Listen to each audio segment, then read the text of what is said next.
Hey, welcome back. I was gone for a little while, a little over a week, just trying to get some stuff together, and of course I was watching some things. So during my little hiatus, I got news that Issa Rae was talking about going indie based off the fact that a lot of black shows that maybe veer off the normal path of what's accepted maybe get canceled. Her show Rap-ish got canceled. It won't be coming back for a third season. Of course, you saw that in my last video. Now, for those of you who don't know who Issa Rae is, I'm pretty sure you do if you're watching this channel, but if you don't, she started off on YouTube with a series called Awkward Black Girl, and she worked her way up from there. And so she did Insecure, which was a big hit on HBO, then Rap-ish.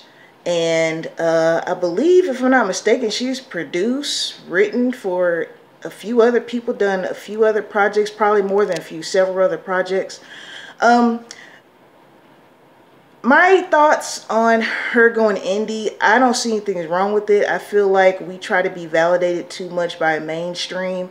I understand that's probably, that's where the money is, the recognition.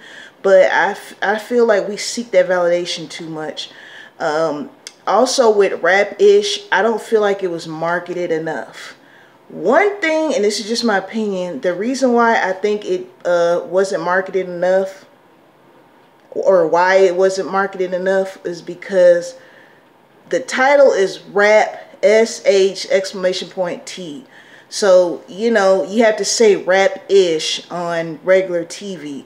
I think it was, if it was named something else, it probably could have been marketed better, but with this current state of streaming, where you can stream whatever you want at the drop of a hat, and you have thousands and thousands of choices, you have to be a beast with the marketing, especially in theaters.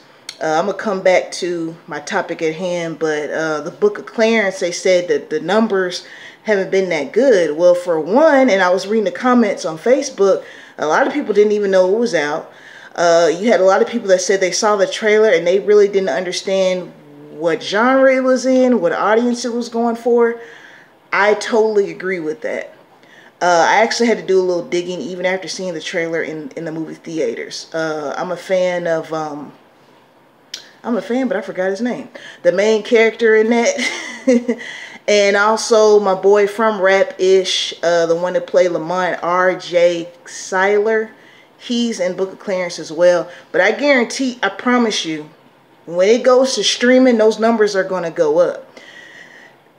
People just aren't going to the theaters much anymore. I think even before COVID, during COVID, people were forced to be at home, right? I think you had theaters open here and there. I did see a movie once that summer of 2020.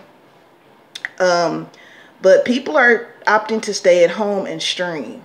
So if you have a movie in a theater, you need to market. Most of these movies, besides Barbie, and excuse me if I mispronounce this this movie, Oppenheimer, they had great marketing, especially Barbie. You saw that everywhere, so they did really well in theaters and continue to do well on streaming. Like, Barbie's been #1 on streaming since it came out for like the past month or two, right? So you need to just hammer that marketing, advertising out if you're in a theater. So back to Issa Rae's choice. I haven't read any articles straight through about her choice to go indie, but I agree with it. I don't know if indie means Tubi or Amazon Prime. Those are still streaming services, but I know a lot of creators, especially black creators, turn to Tubi and Amazon Prime because you can get your content on there. You can profit from it. You can make a name for yourself on those platforms. It's very hard to get on Netflix and Max and some of these more prominent streaming services. I think you have to actually have like an agent to do all that for you. I don't think you can just, email Netflix and say, hey, I have a movie. So Tubi and Amazon Prime are really great for if you're trying to get your content out there and get a name for yourself. So Funky Dineva, a few days ago, when he was on his live, he mentioned Misha Green, who was the creator of Lovecraft Country and my personal favorite, Underground. I actually like Underground more so. And he was talking about how it was on WGN. It was on a wrong station to begin with. Like, I don't even know if WGN is still a station anymore. But it got canceled after 2 seasons, right? And real quick, Underground was based around slavery, but that was the one slavery show where they weren't portrayed as just voiceless victims with absolutely no. You saw the different nuances of the life of being enslaved. Noah was the main character, and his whole thing was getting the freedom. You saw some of the tricks they had to do to keep the master and mistress happy. We also saw that, you know, certain things that we didn't know about slavery, like we know about black female enslaved women being raped by the masters, but you don't hear too many stories about the white mistresses taking advantage of enslaved man, you know, because if he was caught with her, that's automatic death. Okay, so we learned a lot of different things. There was also one episode where the little boy who was a toddler, he couldn't have been no more than 3 or 4. He was picking cotton. If he didn't pick a certain amount, he was going to get a whooping. And how one of the other enslaved people, they put like some rocks or dirt or something to make his bag. Well, you know, they just showed more of a, I'm in this situation, I'm born in this situation. I apologize, I keep messing with my phone, y'all. But this is how it is till I get some new equipment. I'm in a situation, but I need to strategize how to stay safe, how to survive. They showed how, you know, they had to talk as if they were dumb and stupid to keep Master and them happy, but how they would secretly, you know. So it just showed to me slavery in a much different light, but that show did not come back on. Oprah was trying to do it. They claimed that it cost too much, like $1 million an episode, and I feel like, why does it cost that much to make a show that takes place in the 1700s? It's not like you have special effects. It's not like you have, you know, a bunch of electronics that you have to use. Nobody's driving a car. You see what I'm saying? So I really do feel like that was an excuse for them to not show that again.